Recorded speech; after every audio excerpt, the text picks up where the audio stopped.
My guest is Gordon Brown, the former British Prime Minister. His new book is 7 Ways to Fix the World, or 7 Ways to Change the World, how to fix the most pressing problems we face. Gordon, thank you very much for being with us. The G7... Andrea, it's a pleasure to talk to you. You've been to so many of those. Well, thank you for joining us. You've been working with the UN on so many humanitarian issues. What is your take on the G7 and its 1 billion doses of vaccine, far from what the UN Secretary General have said is needed? 11 billion doses would be the minimum needed to try to deal with this. Let me say, first of all, the American leadership at the G7, President Biden, Mrs. Biden, the First Lady, it shows American leadership is irreplaceable and indispensable. And I think he is the great conciliator. He is bringing people together. And America is certainly back as far as Britain and as far as Europe is concerned. But I think what happened at the G7 is that they agreed on a dose-sharing initiative. So when it comes to vaccines, sending vaccines that are not going to be used in America or Britain or other countries around the world, and they omitted to deliver a plan. 1 billion vaccines, yes, but we need to plan for 11 billion doses around the world.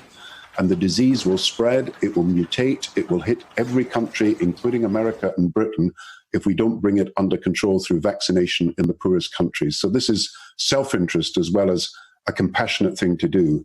And I do think they need to rethink what they agreed on Sunday. They need a plan to vaccinate the world. There's a burden-sharing agreement that was put before them. There is detailed work going on with COVAX, the vaccination facility, and we cannot just leave this to chance. We've got to now develop the measures that will get vaccinations into every country, and of course the protective equipment and testing that is necessary before they do. Only 1% of Africa is vaccinated at the moment, but it's more than 50% of America, 60% of Britain. We have to do better than that.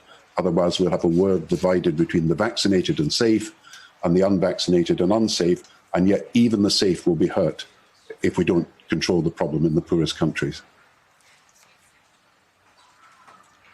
So what kind of report card would you give to the G7? Not good enough. I think, I've chaired some of these big international meetings. Everybody's been involved in their domestic issues for so long. And of course, they haven't met for a long time. But they didn't do enough on climate change. They didn't do enough, I think, on the recovery of the economies throughout the world. And clearly, it's a moral issue about who are we going to vaccinate. We just can't leave the rest of the world unvaccinated. So we move forward to NATO meeting, then to the G20 in October, then, of course, COP26, the environmental conference. And I do think President Biden's leadership is so important that by the time we get to October, November, some of these problems should be sorted out. Let's talk about Vladimir Putin. You've taken the measure of him. What are the chances that the president can get what he wants, which is a stable and predictable relationship with Russia, with Vladimir Putin acting as aggressively as he has been? Well, I find it very difficult when we found that the Russian administration was behind the assassination of people in our own country.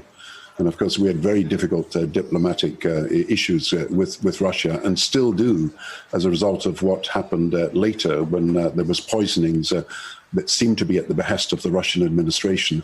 So, President Putin, you've got to be tough. You can't be soft with this.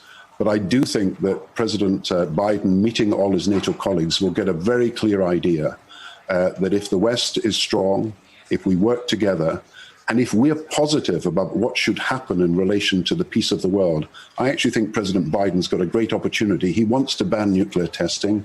He wants to stop the enrichment of uranium and plutonium, which is an issue in Iran, of course, that is being negotiated at the moment.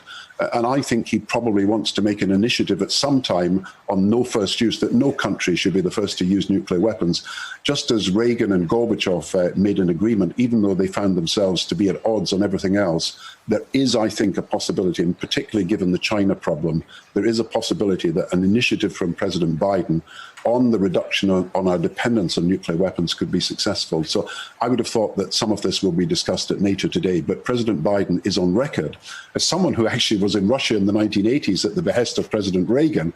He's on record wanting to see something sorted out so that we de-escalate, we stop the new nuclear arms race, and of course we stop what is a potential for nuclear proliferation, and that is a real problem in the Middle East. Should the rest of the West trust the fact that America is back, as Joe Biden says, that Donald Trump was an aberration in going against all of these alliances, given the polarization in the United States and the growth of authoritarianism around the world?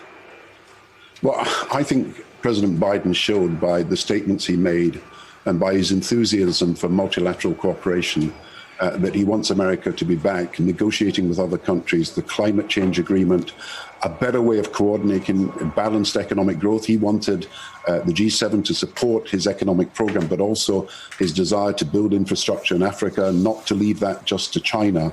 And I think, yes, I think people do respect President Biden. I think many of them know him from him being vice president and being a senator. And I think they know that he has always been someone who's promoted good relationships within all the different countries of the West. Now, no problem is easy.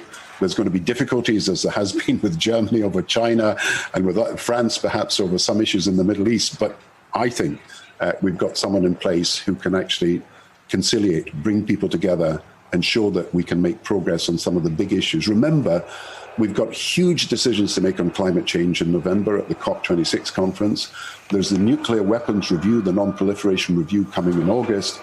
And of course, we've got to sort out the balance of the world economy, because while America is expanding, China has done very little on fiscal policy, and the Europeans may get stuck without being able to do enough to get them out to a very strong recovery. So we need to have coordination between the different continents.